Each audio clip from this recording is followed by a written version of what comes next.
je suis là pour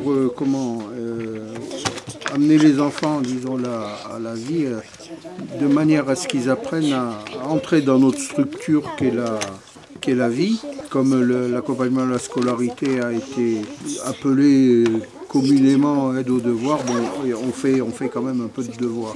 Je viens ici pour faire mes devoirs et me faire aider quand j'ai un problème, parce que mes parents aussi, ils ont du mal à m'expliquer, donc je vais au centre social. Et puis quand j'ai terminé mes devoirs, je peux faire des activités ou dessiner ou faire autre chose. Ça m'a apporté énormément de choses. Je vais dire entre guillemets que je me suis reconstruite. Moi je vais un peu aux activités, mais je suis toute nouvelle, maintenant je suis partie. Je vais un peu à part que quand j'ai un cancer, que de temps en temps je suis obligée d'aller à mes séances de rayons. Il faut que j'aille ça pour respirer. Faut que je s'extériorise, voilà.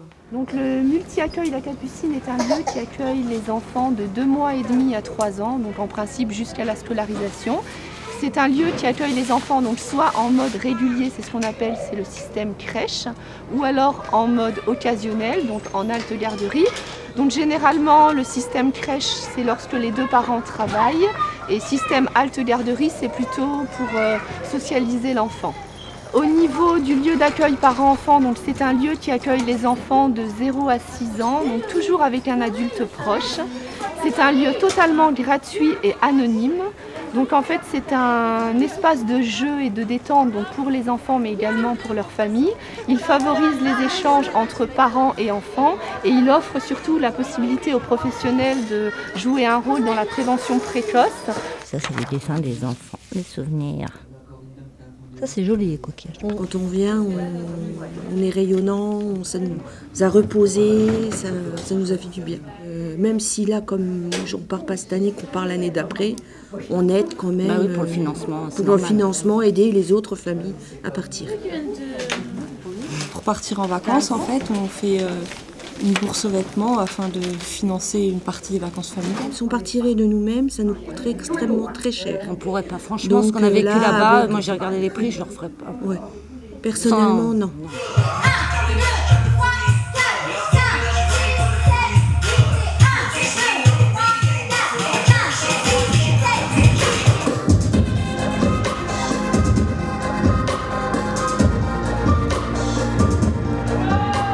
S'il n'y avait pas de centre, je pense que j'aurais pas commencé en fait. Parce que ça aurait été dur. Parce que si au départ on pense qu'il n'y avait pas de centre, personne n'aurait commencé à apprendre avec Khalid. Donc après ça n'aurait pas pu suivre. Donc, puis on ne serait pas venu à l'idée, voilà. Oh tiens on fait du hip-hop. Je pense qu'on n'aurait pas commencé. Donc les ateliers couture font partie du projet Deuxième Démarque qui vise à apprendre aux participantes la couture, les bases.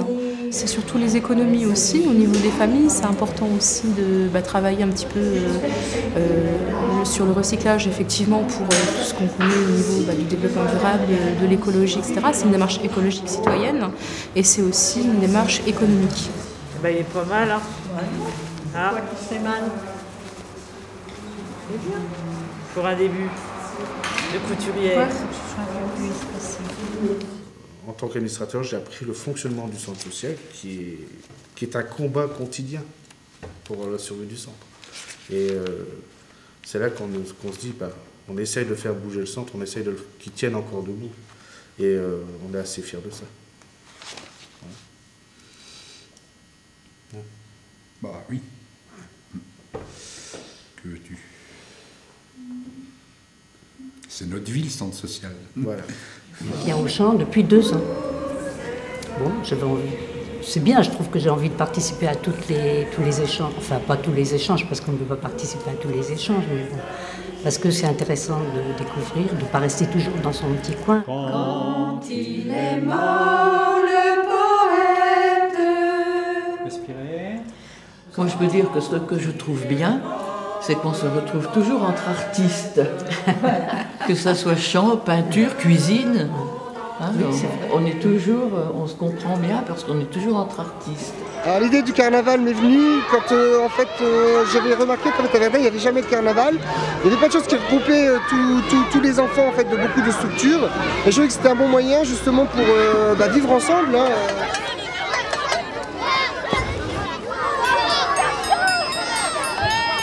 Quand celui qui crachait du feu, c'était bien. Hein. Nous sommes bénévoles depuis janvier l'année dernière, donc 2009.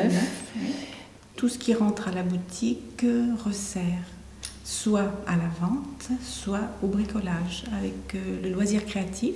Boutique solidaire, les personnes ont l'impression que c'est réservé à certaines personnes qui ont vraiment des besoins énormes. Alors que bien souvent on a de très jolies choses et on peut plaire à tout public. Il y a certainement des choses que nous on peut effectivement améliorer. Mais pour ça il faut savoir se rencontrer. Madame Tilay a dit, nous on vous demande de nous apprendre le français. Mais c'est à vous aussi de venir nous demander si vous voulez apprendre le turc.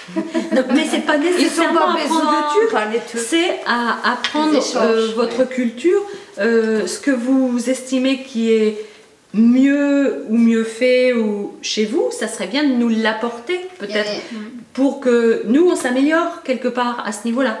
Ils tournent en rond notre beau bateau. C'est la première fois que j'y vais au café des parents. Et on chantera encore des chansons. En fait, c'est de changer de conversation, c'est de rencontrer des autres mamans qui habitent dans le même quartier que moi et puis même autre quartier. C'est d'échanger un petit 1 heure ou 2 heures de temps, quoi. Échanger des moments différents.